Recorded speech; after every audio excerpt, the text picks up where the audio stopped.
Treasure Island by Robert Louis Stevenson. Part 4. The Stockade. Chapter 16. Narrative continued by the Doctor. How the ship was abandoned. It was about 1:30, 3 bells in the sea phrase, that the 2 boats went ashore from the Hispaniola. The captain, the squire, and I were talking matters over in the cabin. Had there been a breath of wind, we should have fallen on the 6 mutineers who were left aboard with us, slipped our cable, and away to sea. But the wind was wanting, and to complete our helplessness, down came Hunter with the news that Jim Hawkins had slipped into a boat and was gone ashore with the rest. It had never occurred to us to doubt Jim Hawkins, but we were alarmed for his safety. With the men in the temper they were in, it seemed an even chance if we should see the lad again. We ran on deck. The pitch was bubbling in the seams. The nasty stench of the place turned me sick. If ever a man smelled fever and dysentery, it was in that abominable anchorage. The 6 scoundrels were sitting grumbling under a sail in the forecastle. Ashore we could see the gigs had made fast, and a man sitting in each, hard by where the river runs in. One of them was whistling Lilli Bolero. Waiting was a strain, and it was decided that Hunter and I should go ashore with the jolly boat in quest of information. The gigs had leaned to their right, but Hunter and I pulled straight in the direction of the stockade upon the chart. The 2 who were left guarding their boats seemed in a bustle at our appearance. Lilli Bolero stopped off, and I could see the pair discussing what they ought to do. Had they gone and told Silver, all might have turned out differently. But they had their orders, I suppose, and decided to sit quietly where they were and hark back again to Lilli Bolero. There was a slight bend in the coast, and I steered so as to put it between us. Even before we had landed we had thus lost sight of the gigs. I jumped out and came as near running as I durst, with a big silk handkerchief under my hat for coolness' sake, and a brace of pistols ready primed for safety. I had not gone 100 yards when I came on the stockade. This was how it was. A spring of clear water arose at the top of a knoll. Well on the knoll, and enclosing the spring, they had clapped a stout log house, fit to hold 20 people in a pinch, and loopholed for musketry on every side. All around this they had cleared a wide space, and then the thing was completed by a paling 6 feet high, without door or opening, too strong to pull down without time and labour, and too open to shelter the besiegers. The people in the log house had them in every way. They stood quiet in the shelter and shot the others like partridges. All they wanted was a good watch and food, for, short of a complete surprise, they might have held the place against a regiment. What particularly took my fancy was the spring, for though we had a good place of it, the cabin of the Hispaniola with plenty of arms and ammunition, and things to eat and excellent wines, there was one thing overlooked. We had no water.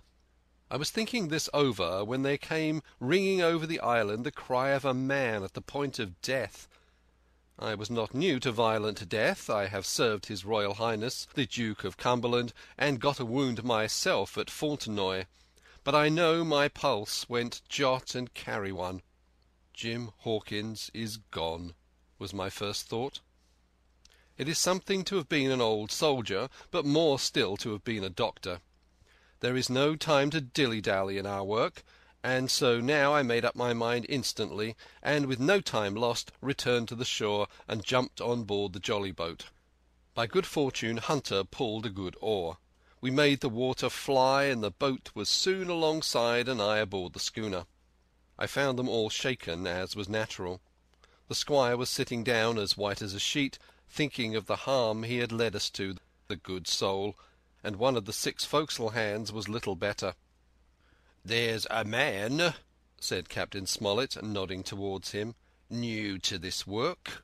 He came nigh hand fainting, Doctor, when he heard the cry.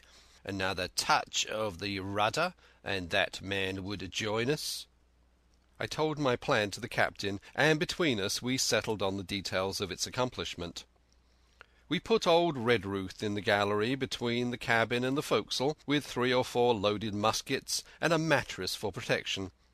Hunter brought the boat round under the stern port, and Joyce and I set to work loading her with powder, tins, muskets, bags of biscuit, kegs of pork, a cask of cognac, and my invaluable medicine chest.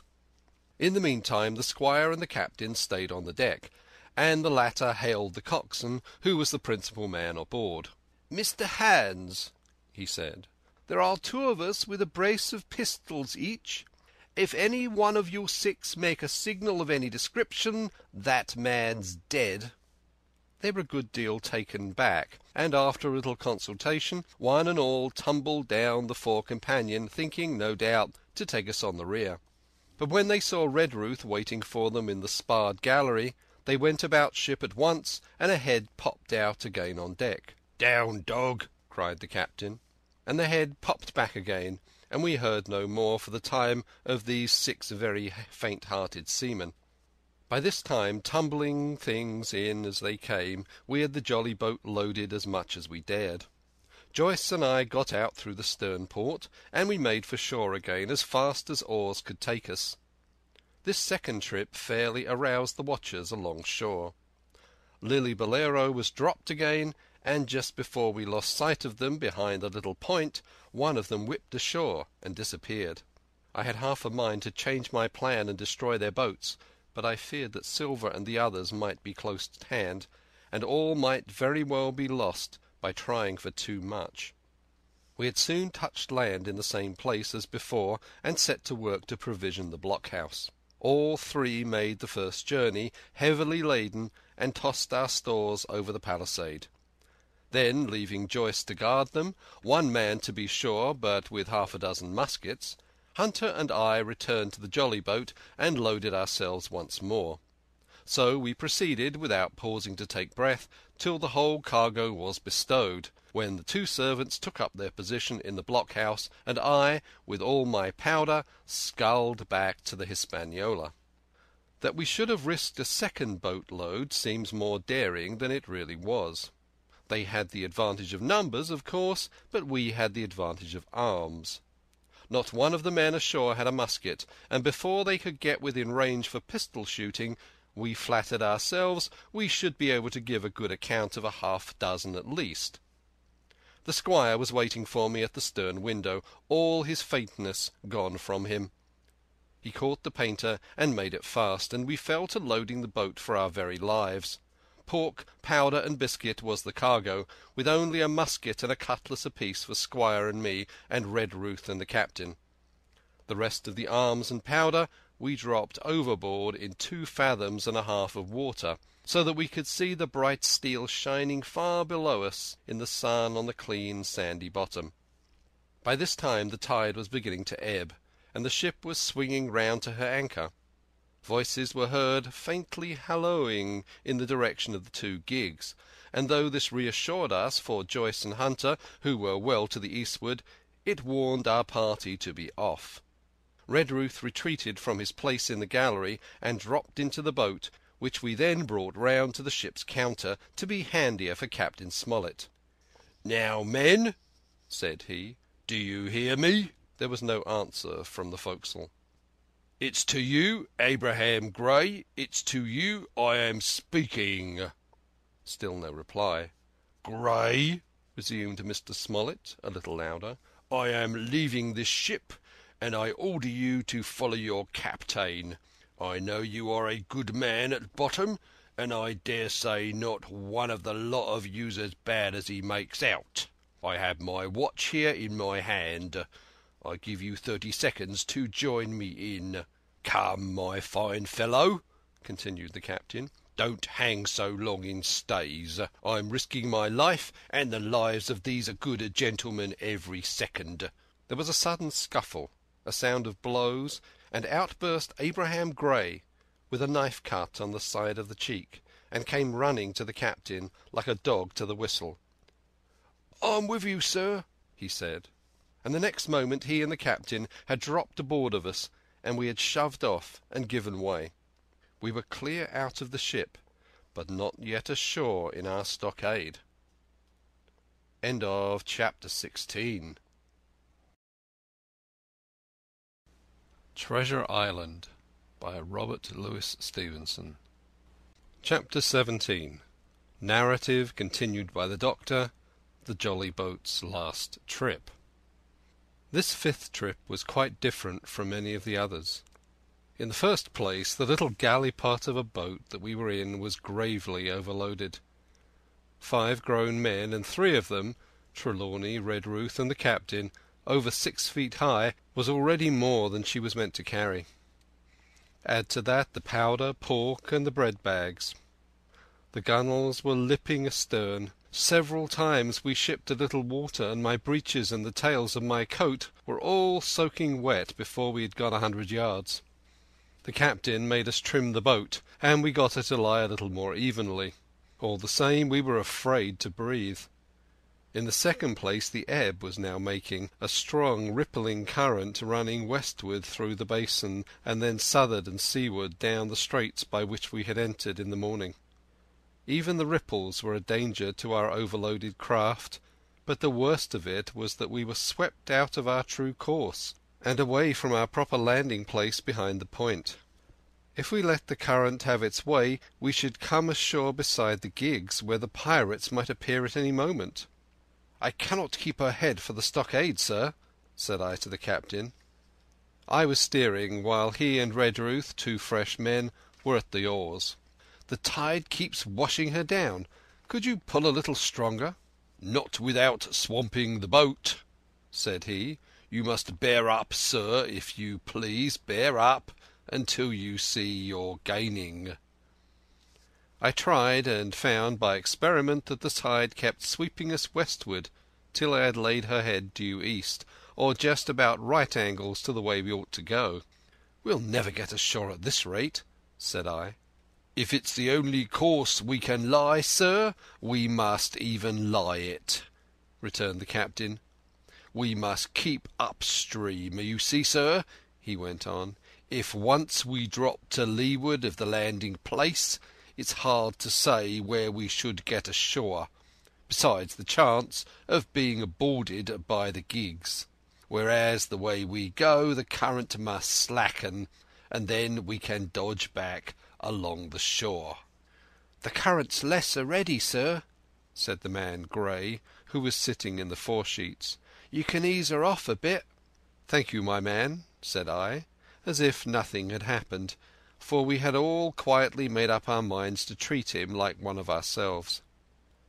Suddenly the captain spoke up again, and I thought his voice was a little changed. "The gun," said he. "I have thought of that," said I, for I made sure he was thinking of a bombardment of the fort. "They could never get the gun ashore, and if they did, they could never haul it through the woods." "Look astern, Doctor," replied the captain. We had entirely forgotten the long 9, and there, to our horror, were the 5 rogues busy about her, getting off her jacket, as they called the stout tarpaulin cover under which she sailed. Not only that, but it flashed into my mind at the same moment that the round shot and the powder for the gun had been left behind, and the stroke of an axe would put it all into the possession of the evil ones aboard. "Israel was Flint's gunner," said Gray hoarsely. At any risk we put the boat's head directly for the landing place. By this time we had got so far out of the run of the current that we kept steerage way even at our necessarily gentle rate of rowing, and I could keep her steady for the goal. But the worst of it was that with the course I now held we turned our broadside instead of our stern to the Hispaniola, and offered a target like a barn door. I could hear as well as see that brandy-faced rascal Israel Hands plumping down a round shot on the deck. "Who's the best shot?" asked the captain. "Mr. Trelawney, out and away," said I. "Mr. Trelawney, will you please pick me off one of those men, sir? Hands, if possible," said the captain. Trelawney was as cold as steel. He looked to the priming of his gun. "Now," cried the captain, "easy with that gun, sir, or you'll swamp the boat. All hands stand by to trim her when he aims." The squire raised his gun, the rowing ceased, and we leaned over to the other side to keep the balance, and all was so nicely contrived that we did not ship a drop. They had the gun by this time slewed around upon the swivel, and Hans, who was at the muzzle with the rammer, was in consequence the most exposed. However, we had no luck, for just as Trelawney fired, down he stooped, the ball whistling over him, and it was one of the other four who fell. The cry he gave was echoed not only by his companions on board, but by a great number of voices from the shore, and looking out in that direction I saw the other pirates trooping out from among the trees and tumbling into their places in the boats. "Here come the gigs, sir," said I. "Give way, then," said the captain. "We mustn't mind if we swamp her now. If we can't get ashore, all's up." "Only one of the gigs is being manned, sir," I added. "The crew of the other is most likely going around by shore to cut us off." "They'll have a hot run, sir," returned the captain. "Jack ashore, you know. If it's not their my mind, it's the round shot. Carpet bowls! My lady's maid couldn't miss. Tell us, squire, when you see the match, and we'll hold water." In the meantime we had been making headway at a good pace for a boat so overloaded, and we had shipped but little water in the process. We were now close in. 30 or 40 strokes and we should beach her, for the ebb had already disclosed a narrow belt of sand below the clustering trees. The gig was no longer to be feared. The little point had already concealed it from our eyes. The ebb tide, which had so cruelly delayed us, was now making reparation and delaying our assailants. The one source of danger was the gun. "If I durst," said the captain, "I'd stop and pick off another man."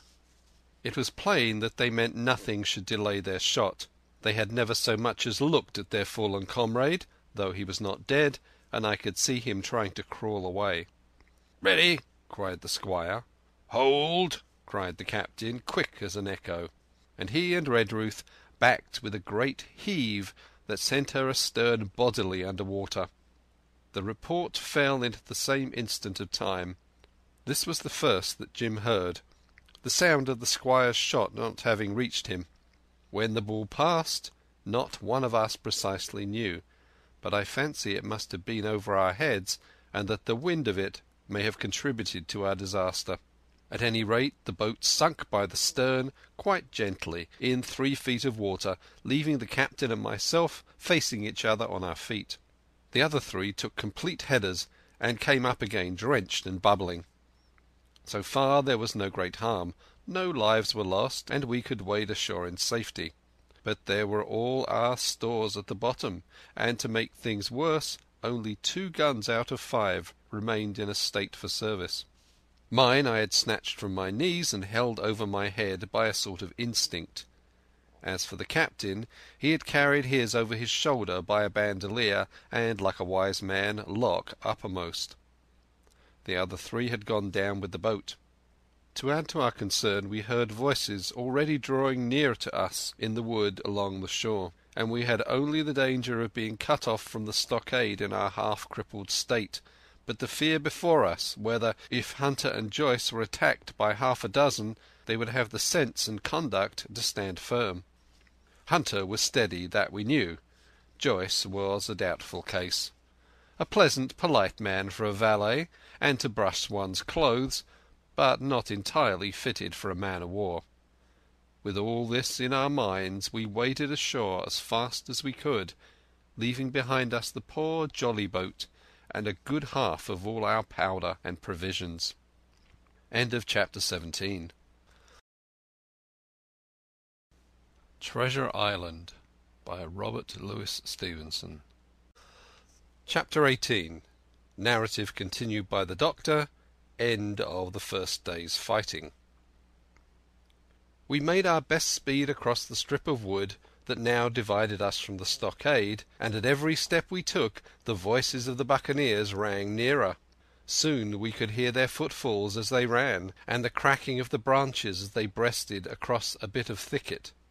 I began to see we should have a brush for it in earnest, and looked to my priming. "Captain," said I, "Trelawney is the dead shot. Give him your gun. His own is useless." They exchanged guns, and Trelawney, silent and cool as he had been since the beginning of the bustle, hung a moment on his heel to see that all was fit for service. At the same time, observing Gray to be unarmed, I handed him my cutlass.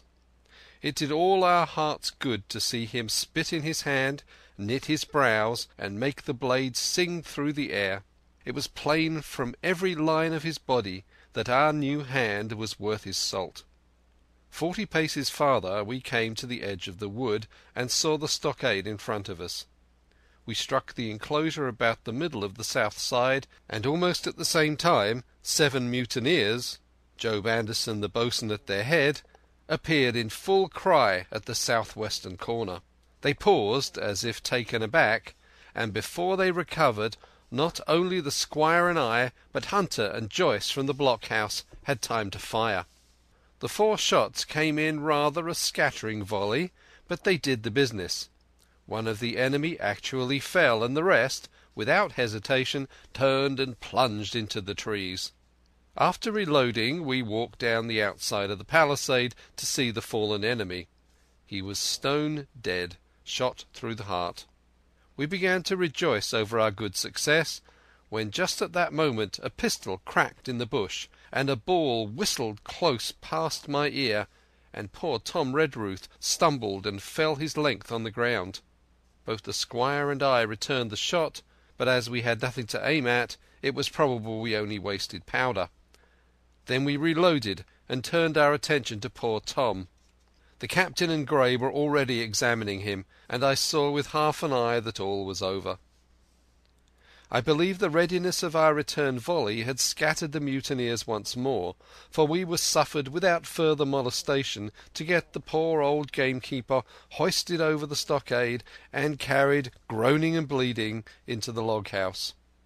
Poor old fellow! He had not uttered one word of surprise, complaint, fear, or even acquiescence from the very beginning of our troubles till now, when we had laid him down on the log-house to die. He had lain like a Trojan behind his mattress in the gallery. He had followed every order silently, doggedly, and well. He was the oldest of our party by a score of years, and now, sullen old serviceable servant, it was he that was to die. The squire dropped down beside him on his knees and kissed his hand, crying like a child. "Be I going, Doctor?" he asked. "Tom, my man," said I, "you're going home." "I wish I had had a lick at 'em with the gun first," he replied. "Tom," said the squire, "say you'll forgive me, won't you?" "Would that be respectful like from me to you, squire?" was the answer. "Howsoever it be, amen." After a little while of silence he said he thought somebody might read a prayer. "It's the custom, sir," he added apologetically, and not long after, without another word, he passed away. In the meantime the captain, whom I had observed to be wonderfully swollen about the chest and pockets, had turned out a great many various stores: the British colours, a Bible, a coil of stoutish rope, pen, ink, the log-book, and pounds of tobacco. He had found a longish fir tree lying felled and cleared in the enclosure, and, with the help of Hunter, he had set it up at the corner of the log-house, where the trunks crossed, and made an angle. Then, climbing up on the roof, he had with his own hand bent and run up the colours. This seemed mightily to relieve him. He re-entered the log-house and set about counting up the stores as if nothing else existed. But he had an eye on Tom's passage for all that, and as soon as all was over came forward with another flag and reverently spread it on the body. "Don't you take on, sir," he said, shaking the squire's hand. "All's well with him. No fear for a hand that's been shot down in his duty to captain and owner. It mayn't be good divinity, but it's a fact." Then he pulled me aside. "Dr. Livesey," he said, "in how many weeks do you and Squire expect the consort?" I told him it was a question not of weeks but of months. That if we were not back by the end of August, Blandley was to send to find us, but neither sooner nor later. "You can calculate for yourself," I said. "Why, yes," returned the captain, scratching his head, "and making a large allowance, sir, for all the gifts of Providence, I should say we were pretty close hauled." "How do you mean?" I asked. "It's a pity, sir, we lost that second load, that's what I mean," replied the captain. "As for powder and shot, we'll do, but the rations are short, very short. So short, Dr. Livesey, that we're perhaps as well without that extra mouth." And he pointed to the dead body under the flag. Just then, with a roar and a whistle, a round shot passed high above the roof of the log house and plumped far beyond us in the wood. "Oh-ho!" said the captain. "Blaze away! You've lit enough powder already, my lads." At the second trial the aim was better, and the ball descended inside the stockade, scattering a cloud of sand, but doing no further damage. "Captain," said the squire, "the house is quite invisible from the ship. It must be the flag they're aiming at. Would it not be wiser to take it in?" "Strike my colours!" cried the captain. "No, sir, not I." And as soon as he had said the word I think we all agreed with him. For it was not only a piece of stout, seamanly good feeling, it was a good policy besides, and showed our enemies that we despised their cannonade. All through the evening they kept thundering away. Ball after ball flew over or fell short, or kicked up the sand in the enclosure, but they had to fire so high that the shot fell dead and buried itself in the soft sand. We had no ricochet to fear, and though one popped in through the roof of the log house and out again through the floor, we soon got used to that sort of horseplay and minded it no more than cricket. "There is one good thing about all this," observed the captain. "The wood in front of us is likely clear. The ebb has made a good while. Our stores should be uncovered. Volunteers to go and bring in pork." Gray and Hunter were the first to come forward. Well armed, they stole out of the stockade, but it proved a useless mission. The mutineers were bolder than we fancied, or they put more trust in Israel's gunnery, for 4 or 5 of them were busy carrying off our stores and wading out with them to one of the gigs that lay close by, pulling an oar or so to hold her steady against the current. Silver was in the stern sheets in command, and every man of them was now provided with a musket from some secret magazine of their own. The captain sat down to his log, and here is the beginning of the entry. Alexander Smollett, master. David Livesey, ship's doctor. Abraham Gray, carpenter's mate. John Trelawney, owner. John Hunter and Richard Joyce, owner's servants, landsmen, being all that is left faithful of the ship's company, with stores for 10 days at short rations, came ashore this day and flew British colours on the log house in Treasure Island. Thomas Redruth, owner's servant, landsman, shot by the mutineers. James Hawkins, cabin boy. And at the same time I was wondering over poor Jim Hawkins' fate. A hail on the land side. "Somebody hailing us," said Hunter, who was on guard. "Doctor, Squire, Captain, hello, Hunter, is that you?" came the cries. And I ran to the door in time to see Jim Hawkins, safe and sound, come climbing over the stockade. End of chapter 18. Treasure Island by Robert Louis Stevenson. Chapter 19. Narrative resumed by Jim Hawkins. The garrison in the stockade. As soon as Ben Gunn saw the colours he came to a halt, stopped me by the arm and sat down. "Now," says he, "there's your friends, sure enough." "Far more likely it's the mutineers," I answered. "That!" he cried. "Why, in a place like this, where nobody puts in but gentlemen of fortune, silver would fly the Jolly Roger, you don't make no doubt of that. No, that's your friends. There's been blows too, and I reckon your friends has had the best of it. And here they are ashore in the old stockade as was made years and years ago by Flint. He was the man to have a headpiece, was Flint. Barring rum, his match was never seen. He were afraid of none, not he, only silver. Silver was that genteel." "Well," said I, "that may be so, and so be it. All the more reason that I should hurry on and join my friends." "Nay, mate," returned Ben, "not you. You're a good boy, or I'm mistook. But you're only a boy, all told. Now, Ben Gunn is fly. Rum wouldn't bring me there where you're going, not rum wouldn't, till I see you're born gentleman and gets it on his word of honour. And you won't forget my words.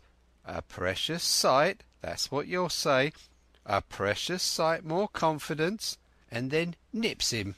And he pinched me the third time with the same air of cleverness.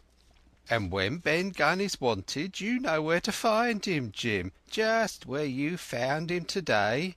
And him that comes is to have a white thing in his hand, and he's to come alone. Oh, and you'll say this, Ben Gunn, says you, has reasons of his own." "Well," said I believe I understand. You have something to propose, and you wish to see the squire or the doctor, and you're to be found where I found you. Is that all?" "And when, says you?" he added. "Why, from about noon observation to about 6 bells." "Good," says I. "And now may I go?" "You won't forget?"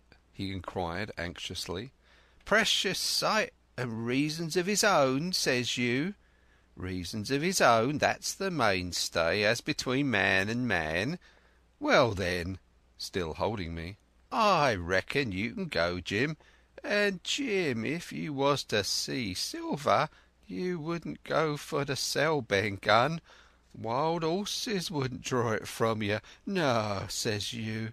And if them pirates came ashore, Jim, what would you say but there'd be widows in the morning?" Here he was interrupted by a loud report, and a cannon ball came tearing through the trees and pitched in the sand, not 100 yards from where we two were talking. The next moment each of us had taken to our heels in a different direction.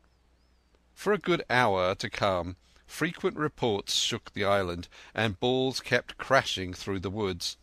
I moved from hiding place to hiding place, always pursued, or so it seemed to me, by these terrifying missiles.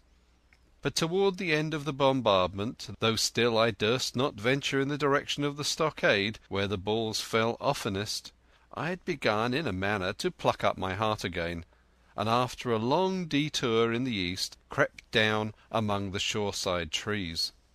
The sun had just set.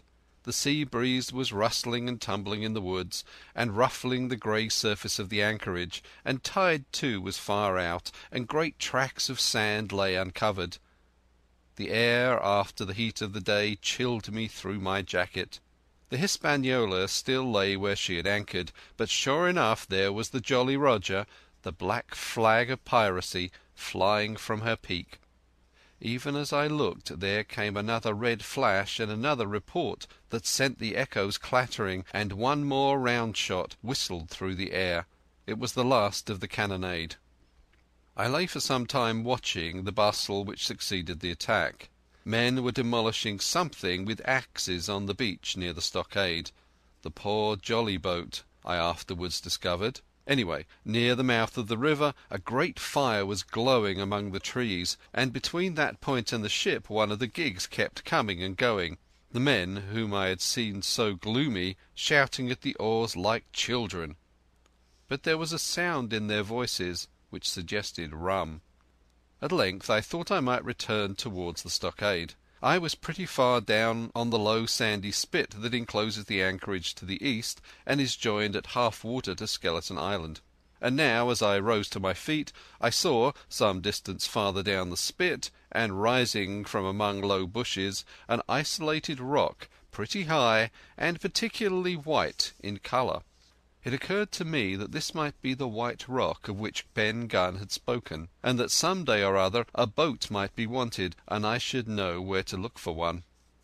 Then I skirted among the woods till I had regained the rear or shoreward side of the stockade, and was soon warmly welcomed by the faithful party.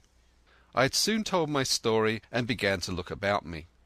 The log house was made of unsquared trunks of pine, roof, walls and floor. The latter stood in several places as much as a foot or a foot and a half above the surface of the sand.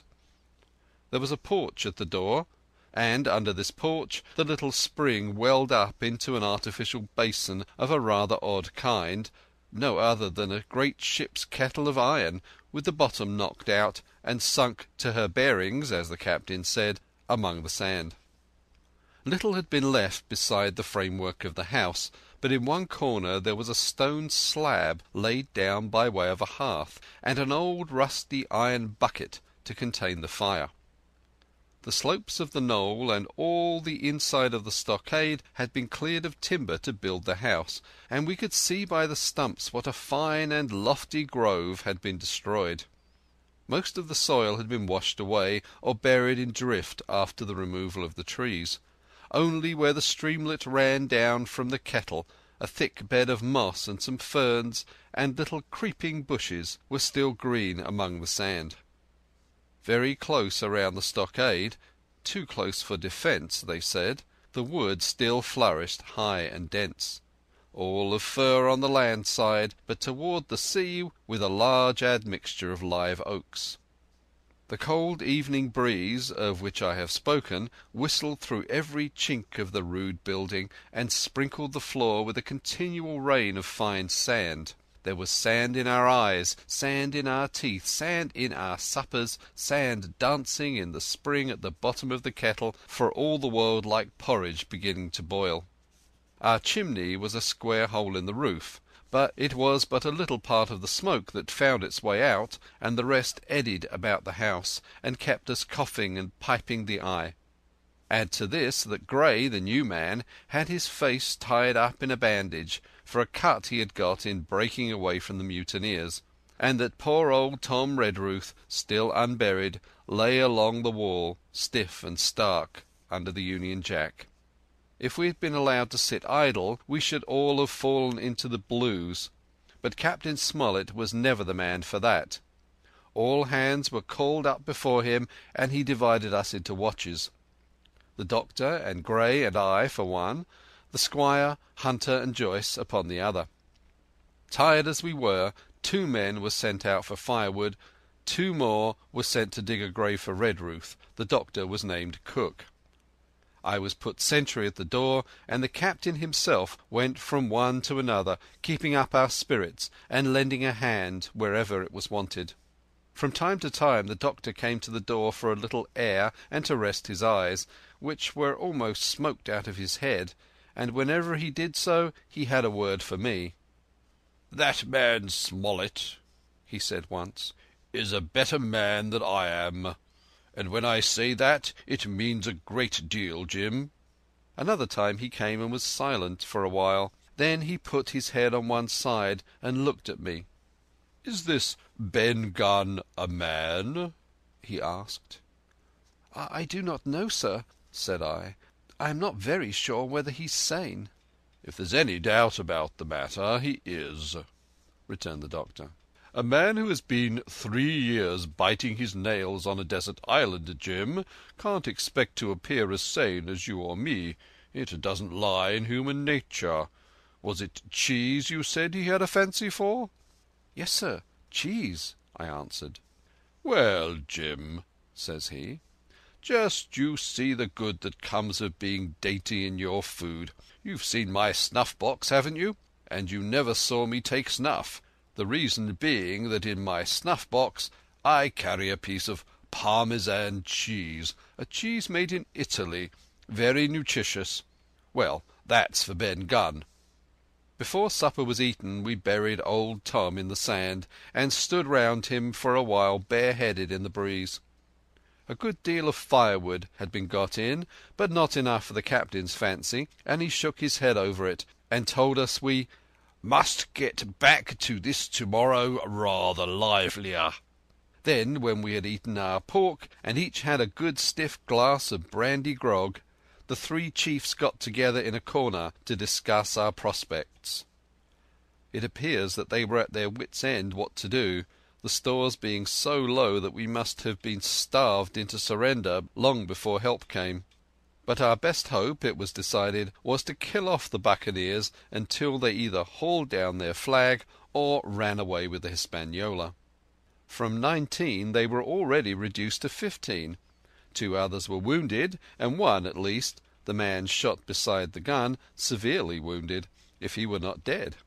Every time we had a crack at them we were to take it, saving our own lives with the extremest care. And besides that we had 2 able allies, rum and the climate. As for the first, though we were about half a mile away, we could hear them roaring and singing late into the night. And as for the second, the doctor staked his wig that, camped where they were in the marsh, and unprovided with remedies, half of them would be on their backs before a week. "So," he added, "if we are not all shot down first, they'll be glad to be packing in the schooner. It's always a ship, and they can get to buccaneering again, I suppose." "First ship that I ever lost," said Captain Smollett. I was dead tired, as you may fancy, and when I got to sleep, which was not after a great deal of tossing, I slept like a log of wood.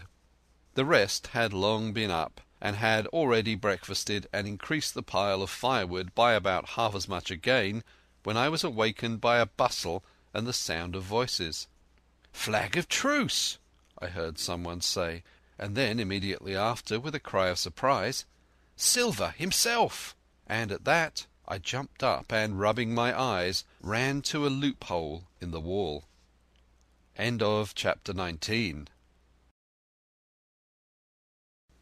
Treasure Island by Robert Louis Stevenson.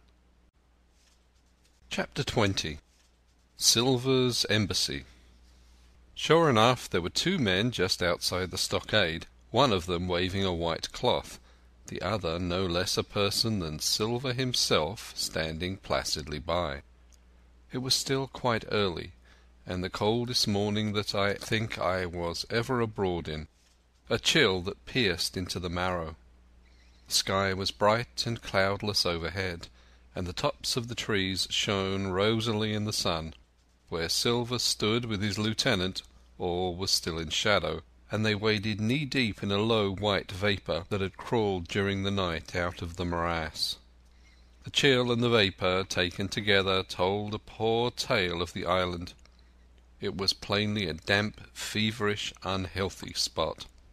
"Keep indoors, men," said the captain. 10 to 1, this is a trick." Then he hailed the buccaneer. "Who goes? Stand or we fire." "Flag of truce!" cried Silver. The captain was in the porch, keeping himself carefully out of the way of a treacherous shot, should any be intended. He turned and spoke to us. "Doctor's watch on the lookout. Dr. Livesey, take the north side, if you please. Jim, the east. Gray, west. The watch below. All hands to load muskets. Lively, men, and careful." And then he turned to the mutineers. "And what do you want with your flag of truce?" he cried. This time it was the other man who replied. "Captain Silver, sir, to come on board and make terms," he shouted. "Captain Silver? Don't know him. Who's he?"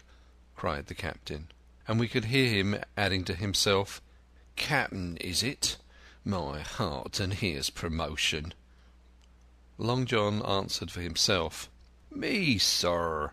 These poor lads have chosen me captain after your desertion, sir," laying a particular emphasis upon the word desertion. "We're willing to submit if we can come to terms and make no bones about it.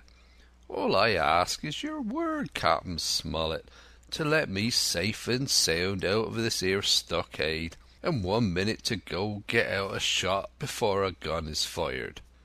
"My man," said Captain Smollett, "I have not the slightest desire to talk to you. If you wish to talk to me, you can come, that's all. If there's any treachery, it'll be on your side, and the Lord help you." "That's enough, Captain," shouted Long John cheerily. "A word from you's enough. I know a gentleman, and you may lay to that." We could see the man who carried the flag of truce attempting to hold Silver back, nor was that wonderful, seeing how cavalier had been the captain's answer. But Silver laughed at him aloud and slapped him on the back, as if the idea of alarm had been absurd. Then he advanced to the stockade, threw over his crutch, got a leg up, and with great vigour and skill succeeded in surmounting the fence and dropping safely to the other side. I will confess that I was far too much taken up with what was going on to be of the slightest use as sentry. Indeed, I had already deserted my eastern loophole and crept up behind the captain, who had now seated himself on the threshold with his elbows on his knees, his head in his hands, and his eyes fixed on the water as it bubbled out of the old iron kettle in the sand. He was whistling to himself, "Come lasses and lads." Silver had terrible hard work at getting up the knoll, what with the steepness of the incline and the thick tree stumps and the soft sand, he and his crutch were as helpless as a ship in stays. But he stuck to it like a man, in silence, and at last arrived before the captain, whom he saluted in the handsomest style. He was tricked out in his best. An immense blue coat, thick with brass buttons, hung as low as to his knees, and a fine laced hat was set on the back of his head. "Here you are, my man," said the captain, raising his head. "You had better sit down." "You ain't a-going to let me inside, Captain?" complained Long John. "It's a main cold morning, to be sure, sir, to sit outside upon the sand." "Why, Silver," said the captain, "if you had pleased to be an honest man, you might have been sitting in your galley. It's your own doing. You're either my ship's cook, and then you were treated handsome, or Captain Silver, a common mutineer and pirate, and then you can go hang." "Well, well, Captain," returned the sea cook, sitting down as he was bidden on the sand, "you'll have to give me a hand up again, that's all. A sweet pretty place you have of it here. Ah, there's Jim. The top of the morning to you, Jim. Doctor, here's my service. Why, there you all are together like a happy family, in a manner of speaking." "If you have anything to say, my man, better say it," said the captain. "Right you are, Captain Smollett," replied Silver. "Duty's duty, to be sure. Well, now, you look here. That was a good lay of yours last night. I don't deny it was a good lay. Some of you pretty handy with a handspike end. And I'll not deny neither but what some of my people was shook. Maybe all was shook. Maybe I was shook myself, and maybe that's why I'm here for terms.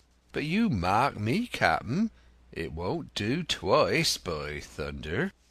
We'll have to do sentry go and ease off a pint or so on the rum. Maybe you think we were all a sheet in the wind's eye, but I'll tell you I was sober. I was only dog-tired, and if I'd awoke a second sooner, I'd have caught you in the act, I would. He wasn't dead when I got round to him, not he." "Well," said Captain Smollett, as cool as could be. All that Silver said was a riddle to him, but you would never have guessed it from his tone. As for me, I began to have an inkling. Ben Gunn's last words came back to my mind. I began to suppose that he had paid the buccaneers a visit while they all lay drunk together round their fire, and I reckoned up with glee that we had only 14 enemies to deal with. "Well, here it is," said Silver. "We want that treasure, and we'll have it. That's our point. You would just as soon save your lives, I reckon, and that's yours. You have a chart, haven't you?" "That's as may be," replied the captain. "Ah, well, you have it, I know that," returned Long John. "You needn't be so husky with a man. There ain't a particle of service in that, and you may lay to it. What I mean is, we want your chart. Now, I never meant you no harm myself." "That won't do with me, my man," interrupted the captain. "We know exactly what you meant to do, and we don't care, for now you see you can't do it." And the captain looked at him calmly and proceeded to fill a pipe. "If Abe Gray—" Silver broke out. "Avast there!" cried Mr. Smollett. "Gray told me nothing, and I asked him nothing. And what's more, I would see you and him and this whole island blown clear out of the water into blazes first. So there's my mind for you, my man, on that." This little whiff of temper seemed to cool Silver down. He had been growing nettled before, but now he pulled himself together. "Like enough," said he.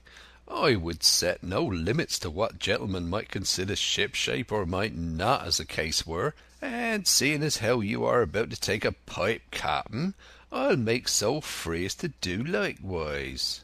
And he filled a pipe and lighted it, and the two men sat silently smoking for quite a while, now looking each other in the face, now stopping their tobacco, now leaning forward to spit. It was as good as the play to see them. "Now," resumed Silver, "here it is.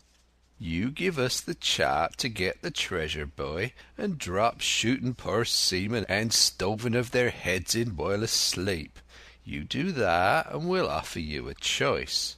Either you come aboard along of us, once the treasure's shipped, and then I'll give you my affidavy upon my word of honour to clap you somewhere safe ashore. Or if that ain't to your fancy, some of my hands being rough and having old scores on account of hazing, then you can stay here, you can. We'll divide stores with you, man for man, and I'll give my affidavy as before to speak the first ship I sight and send 'em here to pick you up. Now you'll own that's talking. Handsomer you couldn't look to get, not you. And I hope," raising his voice, "that all hands in this here blockhouse will overhaul my words, for what is spoke to one is spoke to all." Captain Smollett rose from his seat and knocked out the ashes of his pipe in the palm of his left hand. "Is that all?" he asked. "Every last word, by thunder," answered John. "Refuse that, and you've seen the last of me but musket balls." "Very good," said the captain. "Now you'll hear me. If you'll come up one by one, unarmed, I'll engage to clap you all in irons and to take you home to a fair trial in England. If you won't, my name is Alexander Smollett, I've flown my sovereign's colours, and I'll see you all to Davy Jones. You can't find the treasure, you can't sail the ship, there's not a man among you fit to sail the ship. You can't fight us. Gray there got away from 5 of you. Your ship's in irons, Master Silver. You're on a lee shore, and so you'll find. I stand here and tell you so. And they're the last good words you'll get from me, for, in the name of heaven, I'll put a bullet in your back when next I meet you. Tramp, my lad, bundle out of this place, please, hand over hand, and double quick." Silver's face was a picture. His eyes started in his head with wrath. He shook the fire out of his pipe. "Give me a hand up," he cried. "Not I," returned the captain. "Who'll give me a hand up?" he roared. Not a man among us moved. Growling the foulest imprecations, he crawled along the sand till he got hold of the porch and could hoist himself again upon his crutch. Then he spat into the spring. "There!" he cried. "That's what I think of ye. Before the hour's out I'll stove in your old blockhouse like a rum puncheon. Laugh, by thunder, laugh! Before an hour's out ye'll laugh upon the other side. Them that die'll be the lucky ones." And with a dreadful oath he stumbled off, ploughed down the sand, and was helped across the stockade after 4 or 5 failures by the man with the flag of truce, and disappeared in an instant afterward among the trees. End of chapter 20. Treasure Island by Robert Louis Stevenson. Chapter 21. The Attack. As soon as Silver disappeared, the captain, who had been closely watching him, turned toward the interior of the house, and found not a man of us at his post but Gray. It was the first time we had ever seen him angry. "Quarters!" he roared, and then, as we slunk back to our places, "Gray," he said, "I'll put your name in the log. You've stood by your duty like a seaman. Mr. Trelawney, I am surprised at you, sir. Doctor, I thought you had worn the King's coat. If that was how you served at Fontenoy, sir, you'd have been better in your berth." The doctor's watch were all back at their loopholes.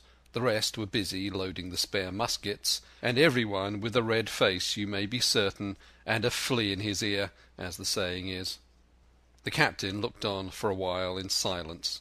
Then he spoke. "My lads," he said, "I've given Silver a broadside. I pitched it in red hot on purpose, and before the hour's out, as he said, we shall be boarded. We are outnumbered, I needn't tell you that, but we fight in shelter, and a minute ago I would have said we fought with discipline. I've no manner of doubt that we can drub them, if you choose." Then he went the round and saw, as he said, that all was clear. On the 2 short sides of the house, east and west, there were only 2 loopholes. On the south side, where the porch was, 2 again, and on the north side 5. There was a round score of muskets for the 7 of us.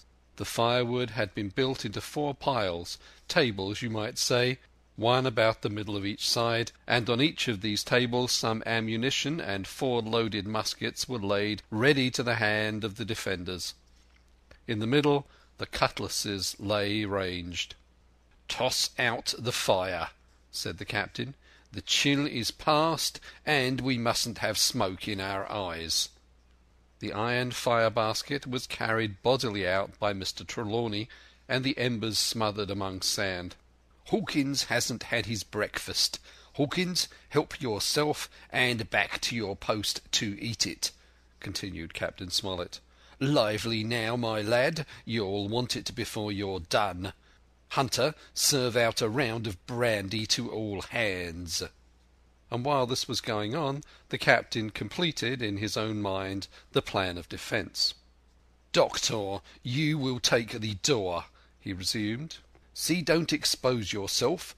Keep within and fire through the porch.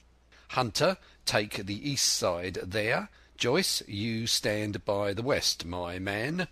Mr. Trelawney, you are the best shot. You and Gray will take this long north side with the 5 loopholes. It's there the danger is. If they can get up to it and fire upon us through our own ports, things would begin to look dirty. Hawkins, neither you nor I are much account at the shooting. We'll stand by to load and bear a hand." As the captain had said, the chill was past. As soon as the sun had climbed above our girdle of trees, it fell with all its force upon the clearing, and drank up the vapours at a draught. Soon the sand was baking, and the resin melting in the logs of the blockhouse. Jackets and coats were flung aside, shirts were thrown open at the neck and rolled up to the shoulders, and we stood there, each at his post, in a fever of heat and anxiety. An hour passed away. "Hang them," said the captain. "This is as dull as the doldrums. Gray, whistle for a wind." And just at that moment came the first news of the attack. "If you please, sir," said Joyce, "if I see anyone, am I to fire?" "I told you so," cried the captain. "Thank you, sir," returned Joyce, with the same quiet civility. Nothing followed for a time, but the remark had set us all on the alert, straining ears and eyes. The musketeers with their pieces balanced in their hands, the captain out in the middle of the blockhouse with his mouth very tight and a frown on his face. So some seconds passed, till suddenly Joyce whipped up his musket and fired. The report had scarcely died away ere it was repeated, and repeated from without in a scattering volley, shot behind shot, like a string of geese, from every side of the enclosure. Several bullets struck the log-house, but not one entered, and as the smoke cleared away and vanished, the stockade and the woods around it looked as quiet and empty as before. Not a bough waved, not a gleam of a musket barrel betrayed the presence of our foes. "Did you hit your man?" asked the captain. "No, sir," replied Joyce. "I believe not, sir." "Next best thing to tell the truth," muttered Captain Smollett. "Load his gun, Hawkins. How many should you say were on your side, Doctor?" "I know precisely," said Dr. Livesey. "3 shots were fired on this side. I saw 3 flashes, 2 close together, 1 farther to the west." "3," repeated the captain. "And how many on yours, Mr. Trelawney?" But this was not so easily answered. There had come many from the north, 7 by the squire's computation, 8 or 9 according to Gray. From the east and west only a single shot had been fired. It was plain, therefore, that the attack would be developed from the north, and that on the other 3 sides we were only to be annoyed by a show of hostilities. But Captain Smollett made no change in his arrangements. If the mutineers succeeded in crossing the stockade, he argued, they would take possession of any protected loophole and shoot us down like rats in our stronghold. Nor had we much time left to us for thought. Suddenly, with a loud huzzah, a little cloud of pirates leapt from the woods on the north side and ran straight on the stockade. At the same moment the fire was once more opened from the woods, and a rifle ball sang through the doorway and knocked the doctor's musket into bits. The boarders swarmed over the fence like monkeys. Squire and Gray fired again and yet again. 3 men fell, 1 forward into the enclosure, 2 back on the outside. But of these 1 was evidently more frightened than hurt, for he was on his feet again in a crack and instantly disappeared among the trees. 2 had bit the dust, 1 had fled, 4 had made good their footing inside our defences, while from the shelter of the woods 7 or 8 men, each evidently supplied with several muskets, kept up a hot though useless fire on the log-house. The 4 who had boarded made straight before them for the building, shouting as they ran, and the men among the trees shouted back to encourage them. Several shots were fired, but such was the hurry of the marksmen that not one appeared to have taken effect. In a moment the 4 pirates had swarmed up the mound and were upon us. The head of Job Anderson, the boatswain, appeared at the middle loophole. "At 'em, all hands!" he roared in a voice of thunder. At the same moment another pirate grasped Hunter's musket by the muzzle, wrenched it from his hands, plucked it through the loophole, and with one stunning blow laid the poor fellow senseless on the floor. Meanwhile a 3rd, running unharmed all round the house, appeared suddenly in the doorway, and fell with his cutlass on the doctor. Our position was utterly reversed. A moment since we were firing under cover at an exposed enemy. Now it was we who lay uncovered and could not return a blow. The log-house was full of smoke, to which we owed our comparative safety, Cries and confusion, the flashes and reports of pistol shots, and one loud groan rang in my ears. "Out, lads, out and fight 'em in the open! Cutlasses!" cried the captain. I snatched a cutlass from the pile, and someone at the same time snatching another gave me a cut across the knuckles which I hardly felt. I dashed out of the door into the clear sunlight. Someone was close behind, I knew not whom.